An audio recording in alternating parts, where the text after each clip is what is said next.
unto him, Verily, verily, I say unto you, except a man be born again, he cannot see the kingdom of the Most High. Uh-oh. Nicodemus said to him, how can a man be born when he is old? Can he enter the second time into his mother's womb and be born? Yahushua answered, Verily, verily, I say unto you, except a man be born of water and of the Ruach, he cannot enter the kingdom of the Most High. Uh-oh. So what he's saying there, well, it explains it. It explains it in the next verse. That which is born of the flesh is of the flesh. Or that which is born of the flesh is flesh. And that which is born of the Ruach is Ruach. Marvel not that I say unto you, you must be born again. Nicodemus said unto him, how can a man be born when he is old? Can he enter the second time into his mother's womb and be born? Yahushua answered, Verily, verily, I say unto you, except a man be born of water and of the Ruach, he cannot enter the kingdom of the Most High.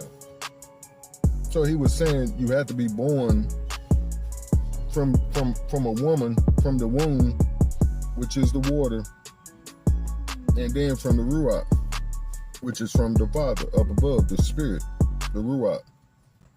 Like we just said, that which is born of the flesh is flesh, and that which is born of the Ruach is Ruach. Marvel not that I said unto you, you must be born again. So it's two births, but it takes both of them to enter the kingdom. And he was making a distinction of the two, yet and still you got to have both to enter into the kingdom. And he goes on later to say that the thief tries to enter through the window. He tries to come in another way, but he can't. He got to come in through the womb. And he's talking about how Satan and his crew, they're trying to enter in through another means, but they have to come in through the Ruach and through the flesh. The wind bloweth, or the wind blows where it listeth, and you hear the sound of it, but cannot tell where it comes from and where it goes.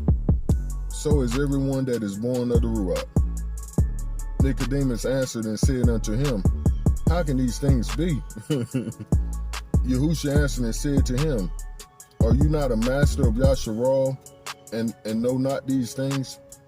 Verily, verily, I say unto you, we speak that we do know, and testify that we have seen, and you receive not our witness. I have told you earthly things, and you believe not. How shall you believe if I tell you heavenly things? And he said, pardon me, and no man has ascended up to heaven, but he that came down from heaven, even the Son of Man which is in heaven. And as Moses lifted up the serpent in the wilderness, even so must the Son of Man be lifted up, that whosoever believes in him should not perish but have eternal life. For the Most High loved the world, that he gave his only begotten Son, that whosoever believes in him should not perish but have everlasting life. For the Most High sent not his Son into the world to condemn the world, but that the world through him might be saved. He that believes on him is not condemned, but he that believes not is condemned already, because he have not believed.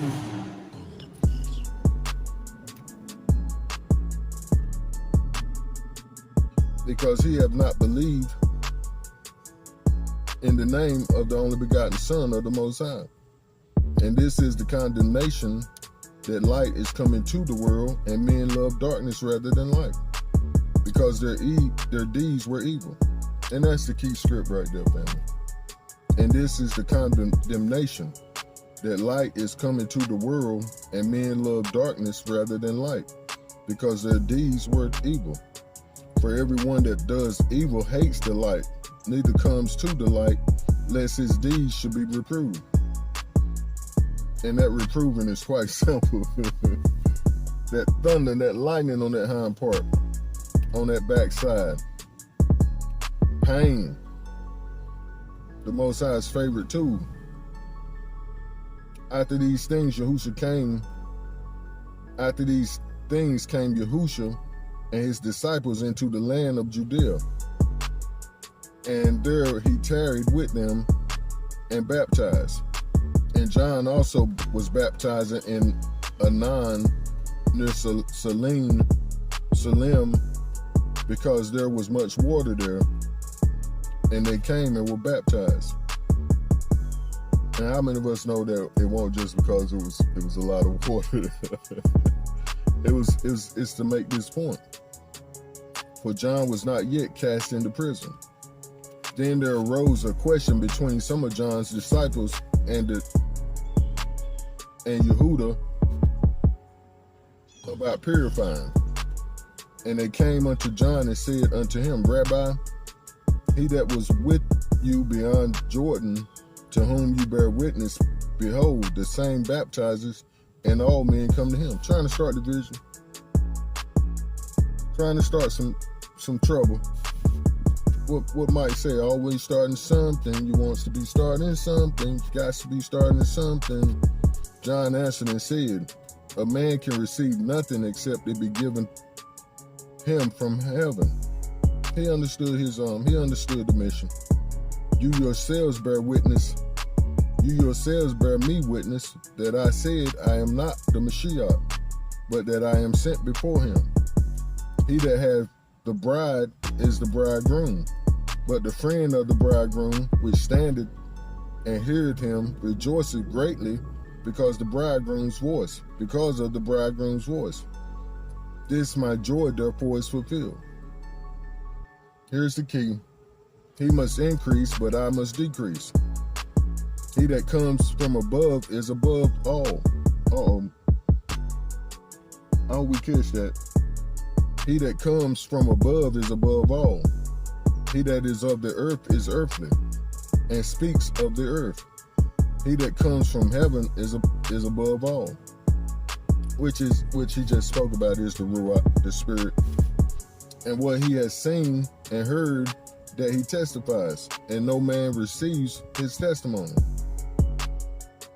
He that has received his testimony has set to his seal that the Most High is true.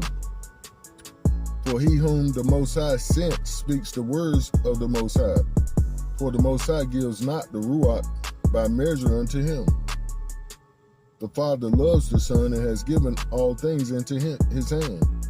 He that believes on the Son has everlasting life, and he that believes not the Son shall not see life, but the wrath of the Most High abides on him.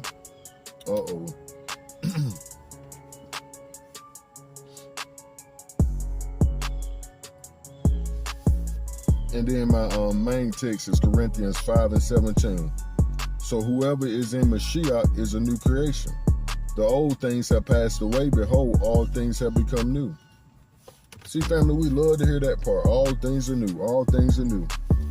And I must admit, I love it too. I love to hear that. Yes, indeed, all things new. And they are.